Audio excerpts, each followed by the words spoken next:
அனைவருக்கும் வணக்கம். ரிஷபராசிக்காரர்களுக்கு மே 14ஆம் தேதி முடிவதற்குள் இவை நடந்தே தீரும் என்று சொல்லக்கூடிய வகையில் எந்தெந்த நிகழ்வுகள் அமைந்துள்ளன, கிரகநிலைகளின் அமைப்பை ஆராய்ந்து பார்க்கும் போது ரிஷபராசிக்காரர்களுக்கு நிச்சயமாக பல கிரகநிலைகளில் ஏற்படக்கூடிய அதிரடியான மாறுதலும், நீங்கள் திட்டமிடக்கூடிய காரியங்களில் நல்ல முன்னேற்றமும் வெற்றி வாய்ப்பும் நிறைந்து கிடைப்பதற்கான யோகம் நிச்சயமாக உருவாகிறது. அதிலும் குறிப்பாக இந்த தருணத்தில் மிக வலுவாக லாபஸ்தானமாகிய 11 ராகு வீற்றிருக்கிறாருங்க.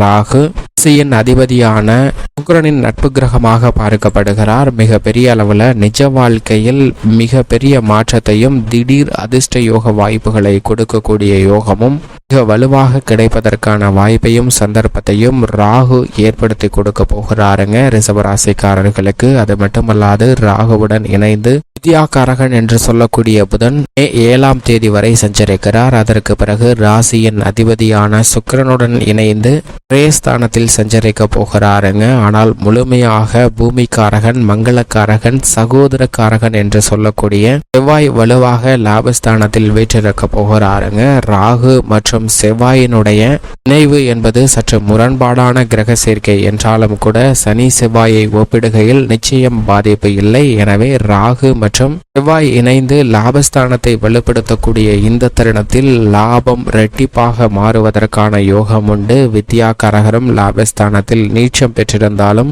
வலுவாக தெளிந்த அறிவாற்றலையும் சிந்தித்து முடிவெடுக்கக்கூடிய ஆற்றலையும் மிக வலுவாக ஏற்படுத்தி கொடுக்க போகிறாருங்க. எனவேதான் விவசாயம் சார்ந்த பணிகளில் செழுமையான வளர்ச்சி நிறைந்து கிடைப்பதற்கான யோகம் நிச்சயமாக உண்டு. வயல் சார்ந்த பணிகளில் அபிவிருத்தி காணக்கூடிய வகையில் உங்களுடைய விளைச்சலும் வருமானமும் உயர்வதற்கான நல்ல பல வாய்ப்புகளும் சந்தர்ப்பமும் நிறைந்து கிடைக்கக்கூடிய தருணமாக பார்க்கப்படுகிறது. கைப்பணம் விரயமாவது தவிர்ப்பதற்குரிய ஒரு சூழ்நிலையும் சேமிப்பதற்கான சாத்தியக்கூறுகளும் புதிய முதலீடுகள் சுப விரயங்களாக மாறுவதற்கான யோகமும் உண்டு என்பதை மங்களக்காரகனான செவ்வாய் உறுதிப்படுத்துகிறார். அதிலும் குறிப்பாக அசையா சொத்துக்கள் வாங்குவதற்கான யோகம் உண்டு. தங்களுடைய சொந்த முயற்சியிலேயே புதிதாக நிலம், வீடு, வீட்டுமனை, வாகனம், ஆடை, ஆபரண சேர்க்கை போன்றவை கிடைப்பதற்கான நல்ல வாய்ப்புகளும் சந்தர்ப்பங்களும் ராகு மற்றும் செவ்வாயின் லாபஸ்தான சஞ்சார அமைப்பின் காரணமாக நிச்சயமாக கிடைப்பதற்கான யோகம் மிகவும் வலுவாக கிடைக்கக்கூடிய ஒரு தருணமாக பார்க்கப்படுகிறது. அது மட்டுமல்லாது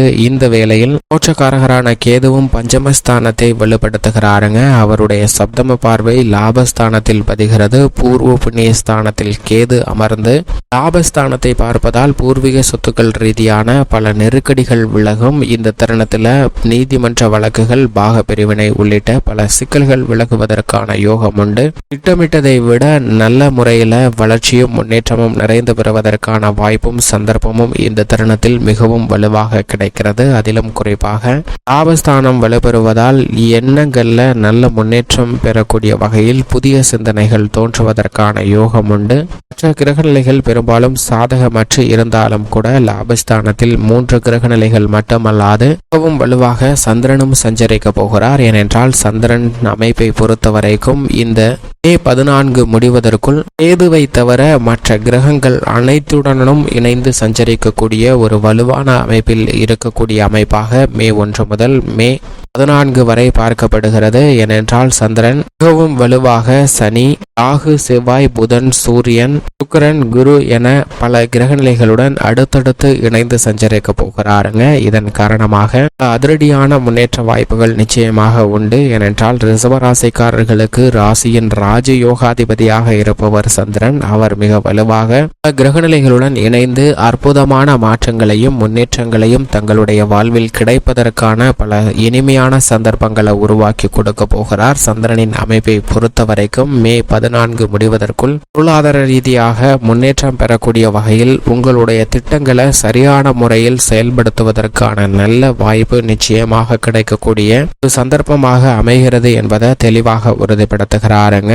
இந்த தருணத்தில் மிக வலிமை வாய்ந்த, நீதி தவறாத, நடுநிலை தவறாத, நியாயஸ்தராக செயல்படக்கூடிய சனி பகவான் மிக வலுவாக கர்மஸ்தானத்தில் ஆட்சி பலம் பெற்று சஞ்சரிக்கிறாருங்க. 9 மற்றும் 10ஆம் இடத்தின் அதிபதியாக இருக்கக்கூடிய சனி பகவான் ஆட்சி பலம் பெற்று கர்மஸ்தான விரயஸ்தானத்தை வலுப்படுத்துவதால் உத்தியோக ரீதியாக சிக்கல்கள் ஏற்பட்டாலும் அவை உடனடியாக தீரக்கூடிய யோகம் உண்டு. தசாபதிகள் வலுவாக இருப்பின் புதிய நிலம், வீடு, வீட்டுமனை வாங்குவதற்கான யோகமும் இந்த தருணத்தில் மிக வலுவாக கிடைக்கப் போகிறது. வர்த்தகத்துறை ரீதியான முன்னேற்ற வாய்ப்புகள் மிக வலுவாக நிறைந்து கிடைப்பதற்கான அதிர்ஷ்ட யோகங்கள் உண்டு. இந்த தருணத்தில் உத்தியோக ரீதியாக அலைச்சல் மேற்கொண்டாலும் கூட அந்த அலைச்சல் தங்களுக்கு எதிர்பார்க்கக்கூடிய ஊதிய உயர்வு, பதவி உயர்வு மற்றும் விடுமுறை உள்ளிட்ட பல சலுகைகளை பெற்றுத்தரக்கூடிய யோகத்தை உருவாக்கி கொடுக்கக்கூடிய ஒரு சிறந்த அமைப்பாக பார்க்கப்படுகிறது. தொழில்துறை, வியாபாரத்துறையில் ராகு, கேது, செவ்வாய், புதன் மற்றும் சனி போன்ற கிரகநிலைகள் பெரும்பாலும் சாதகமாக தான் வலம் வருகின்றன. எனவே புதிய முதலீடுகளை திட்டமிட்டு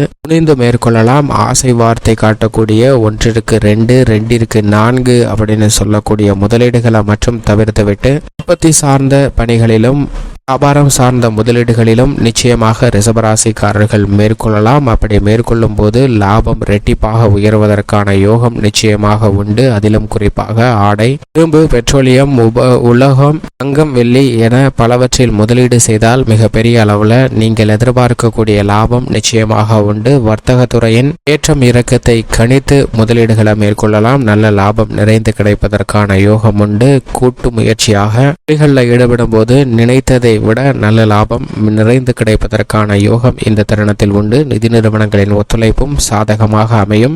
இந்த வேளையில் உச்சம் பெற்று சூரியன் விரயஸ்தானமாகிய 12இல் சஞ்சரிக்கிறார். ஆளுமையும் அதிகாரமும் கொண்ட சூரியன் விரயத்தில் இருப்பதால் விரய செலவுகள் ஏற்படுவதற்கான சாத்தியக்கூறுகள் உண்டு. ஆனால் இந்த விரயங்கள் அனைத்துமே சுப விரயங்களாக மாறுவதற்கான யோகம் நிச்சயமாக கிடைக்கிறது. என்றால் முதலும் முடிவுமாக இருக்கக்கூடிய சூரியன் உச்சம் பெற்று சஞ்சரிக்கிறாருங்க.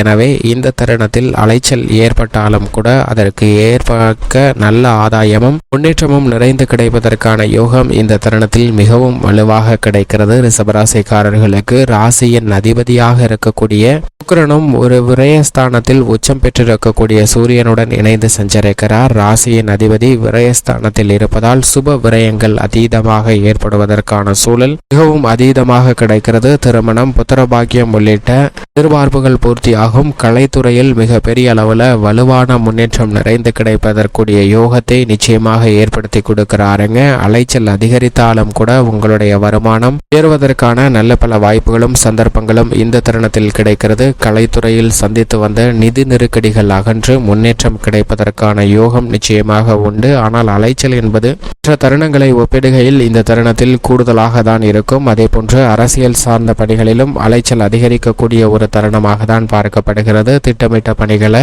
சிறப்பான முறையில் செய்ய வேண்டும் என்றால் நிச்சயமாக அதிக கவனமும் விழிப்புணர்வும் தேவை. இந்த தருணத்தில் மிக பெரிய திருப்புமுனையாக அமைவதற்கான பல நிகழ்வுகளும் உண்டு. வித்யாகாரகராக இருக்கக்கூடிய புதனும் முற்பகுதியில் லாபத்திலும் பிற்பகுதியில் விரயத்திலும் சஞ்சரிக்கிறார். இருந்தாலும் புதனின் அமைப்பு நல்ல முன்னேற்றத்தை பெற்று தருகிறது. ஆனால் ராசிக்கு சகாயமானவர் இல்லை என்றாலும் கூட குரு ஜென்மத்தில் அமர்வதால் இந்த பணியை மேற்கொண்டாலும் சற்று கூடுதல் கவனமும் விழிப்புணர்வும் நிச்சயமாக ரிஷபராசிக்காரர்களுக்கு தேவைப்படுகிறது என்பதை ஜென்மராசியில் சஞ்சரிக்கக்கூடிய குரு உறுதிப்படுத்துகிறாருங்க. குருவை தவிர பெரும்பான்மையான கிரகநிலைகளின் அமைப்பு சாதகமாக இருக்கிறது. எனவே மே 14 முடிவதற்குள் பொருளாதார ரீதியாக முன்னேற்ற வாய்ப்புகள் நிச்சயமாக நிறைந்து கிடைக்கக்கூடிய யோகம் உண்டு. மேலும் சாதகமாக மாற்றிக்கொள்ள வருகின்ற 7ஆம் தேதி அமாவாசை தினத்தன்று முன்னோர் வழிபாட்டை சரியான முறையில் மேற்கொள்ளுங்கள். அப்படி மேற்கொள்வதால் பல்வேறு வகையான கர்ம பாதிப்புகள் விலகி வாழ்வில் முன்னேற்றமும் சுவிச்சமும் நிறைந்து கிடைக்கக்கூடிய யோகம் ரிஷபராசிக்காரர்களுக்கு கிடைக்கும்.